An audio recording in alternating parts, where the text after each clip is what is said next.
I am here today with Dr. Attia with Alexandria Center of Dentistry. Hi, Dr. Attia. Hello again. How you doing? It's so good to see you again. I'm so proud to be here again. I I feel love like it. I just saw you a few months ago, but oh no, we did. I In saw our you in meeting. October. That's Yeah, right. yeah. So it wasn't that long ago. It was great. It was a great meeting. It was great. And you've become a prominent speaker in the past several months. I'm enjoying it. I'm enjoying it. I love teaching. I love lecturing. I love sharing experience with new dentists. It's really a passion for me, a new passion, I would say. So remind me your background and how, because I want to talk about more of your lecture passion, but you did general dentistry and then you niched. So go ahead. I'm going to let you fill me in a little bit. So I've been practicing dentistry for 23 years now. Mhm. Dentistry is my passion. I'm very lucky because I did not expect to love dentistry that much when I actually joined dental school. It was interesting for me. I knew I want to do it, but I was not sure how gonna be. I'm very lucky because it's a passion. I love general dentistry. I enjoy treating my patient. I love implants. It's just like the most I enjoy. But I enjoy taking my patient from the beginning, first visit, treatment plans, the patient, able to provide them with everything under one roof because we do everything at my practice. So basically, I feel like I take them from start to finish and then maintenance, and patient is good. I enjoy it. I enjoy it. That's phenomenal. And in order to be good, you really have to enjoy what you do. It's a must. Yeah. It's a must. As they say, do love what you do till you do what you love. I was so lucky. From the beginning. I'm just doing what I really enjoy. So now you lecture on implant dentistry. When did you decide this is your passion specifically to do implants and then learn about it to the point that you can lecture about it? Actually, right after I graduated, I started learning about implants. I really enjoyed it. I really loved it. It just had the drive. I want to learn more. I wanna know more. I want to do more procedure and do different things. So it's been a passion for me since graduation. But after that, it's funny because I always tell a friend of mine that's been lecturing for a longer time. I just don't know what I'm gonna say. Everybody knows this stuff. Yeah. Like I'm not adding something new. But what I found out, no, there's a lot of people who need this experience. A lot of people don't know, okay, how to do that, or what is your flow, or what you do, or how to use best. I was surprised, but Yes. same time, oh, I can actually share this stuff. I can help people. So I'm like, all right. So I started, I would say, late than what I should have, but It's but I'm never too happy. I'm late. happy that I'm doing it now. Good for you. Yeah, yeah. So, this is something interesting that I'm seeing a lot of is doctors who are realizing I have something to share. I don't just need to spend my time sharing it with the patients behind the chair, but I can share it with colleagues. I can educate the community. So I am seeing a shift with a lot of docs going into speaking. When did you decide that this is really going to be your professional passion, not just kind of a fun thing, but something that you're pursuing more seriously? I was invited for one of the meetings, and it was only like 20 minutes talk. And I'm like, okay, let me do that. And I had some interesting cases to share. So I went in there and start talking and share it. The feedback, what was really surprising for me, everybody came, oh my God, thank you so much for sharing this with me. That's really going to help me a lot. I'm like, that's when I realized, oh, so actually, not everybody knows this stuff. I can actually share and help people with it. That was a turning point for me. Do you find that when you go to lectures, sometimes it's not the content, but the way that it's delivered between one speaker and another that can make the difference for you? That's why I love live meeting more than webinar. Webinar is so like, I don't know, you don't see who you're talking to. Body language make a difference. And also you don't know if the receiving person is paying attention or if they interested. I love being in the meeting because I can see you. I can see, oh, that's interesting for you. I can give you more information. I can go and elaborate. But sometimes with webinars, it's important. A lot of people love do it online at their on their couch and Yes, it's comfortable. comfortable. But it just as a feedback is important for me to know, okay, where are you and how you're receiving this information. That's very true. Yeah. So, I was teasing you earlier. I said we have Team Tesla and Team V8 in the same room. So let's fight about this. Let's talk about this. Something that, in terms of Teslas and that sort of conversation, AI. How do you feel that AI is essentially commanding a presence in dentistry? And then let's talk about, if it's helped you with your speaking. I mean, that's kind of two sides of a different coin. Well, I love Tesla, so I can now go. But AI is amazing in everything, and it's growing a lot. Mhm. But AI in medical field, it's been there for a while. Mhm. Nobody realized that, but it's been there for a long time. With patient scheduling, text message you get all the time whenever you go to confirm your appointment with your dentist or your physician. Yes. Feedback, oh please leave us a review. All these stuff are automated, Correct. and it's been going for a long time. And also nowadays a lot with patient scheduling online. You can go and book your appointments with the chat. You go like on their Chat website, and box. yeah, and you Yes. get a response back, and all that is great. And all it's a great tool, and it did replace some human job. I can tell you that. Yeah. But can it take it all away from the administration perspective? I cannot. I cannot see that happening completely. No, I agree. because what happened when you call your airline and having a problem?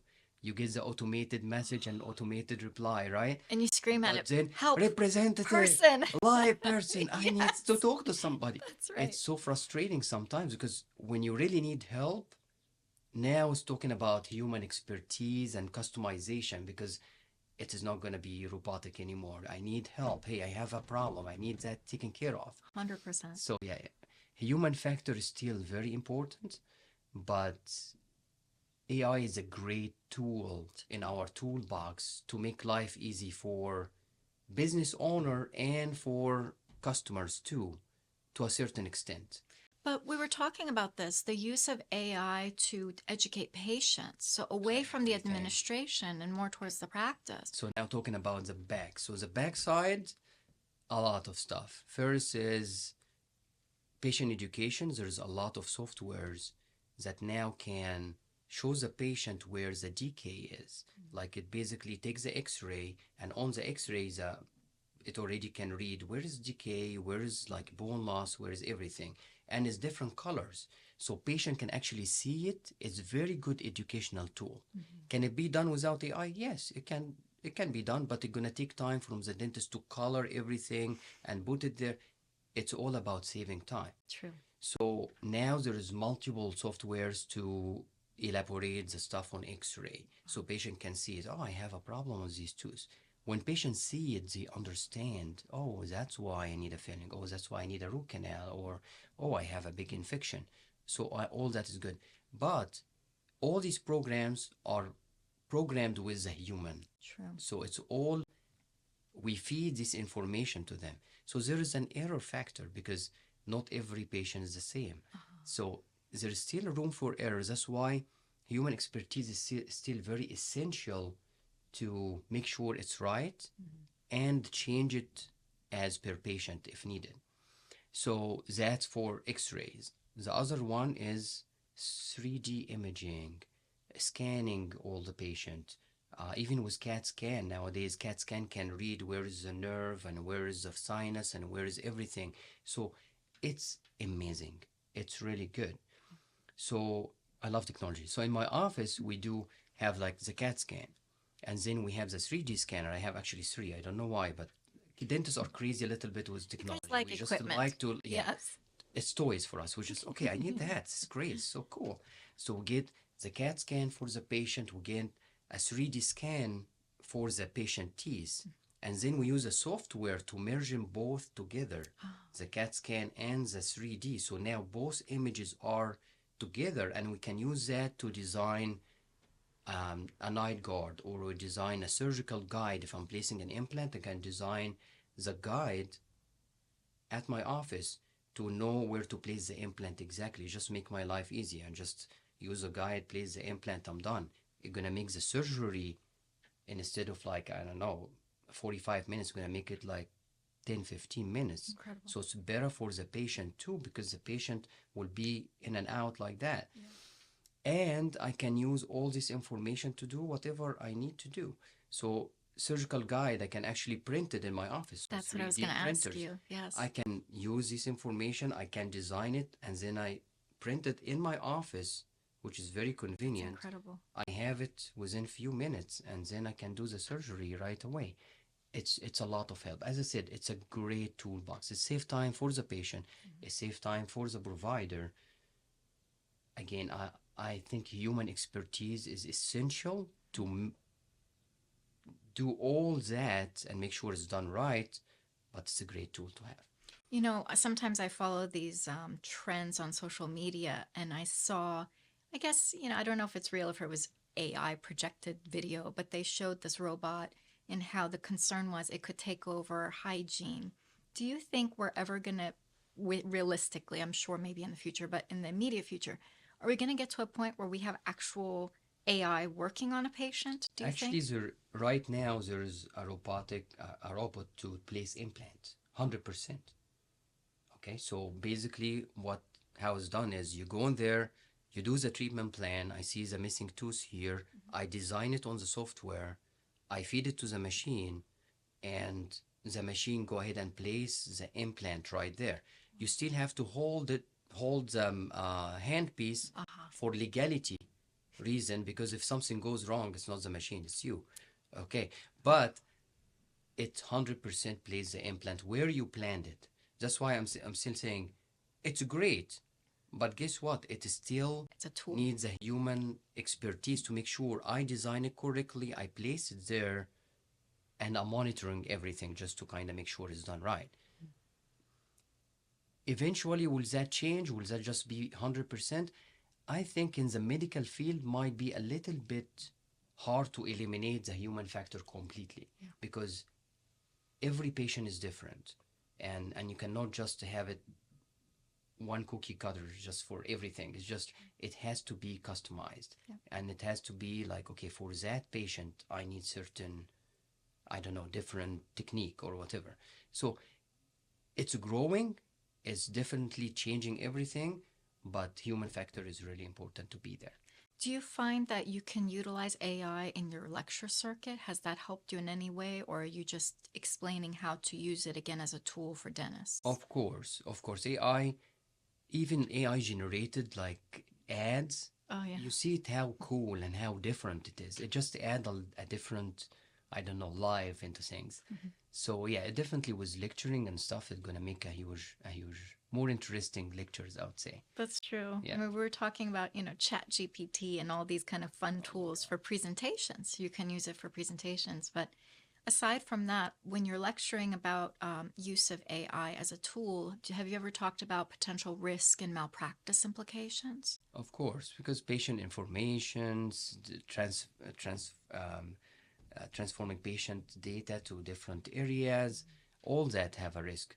So I think you can help us with that too. You can tell us, I don't know what is the background of all this stuff, how we're gonna change, Right.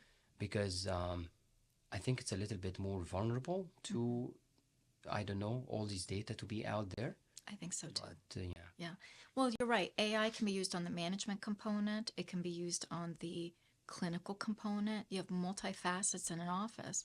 But on the management side, when you're taking patient information, you're getting that, as you said, data breaches. I mean, these are also becoming threats that we have to be aware of.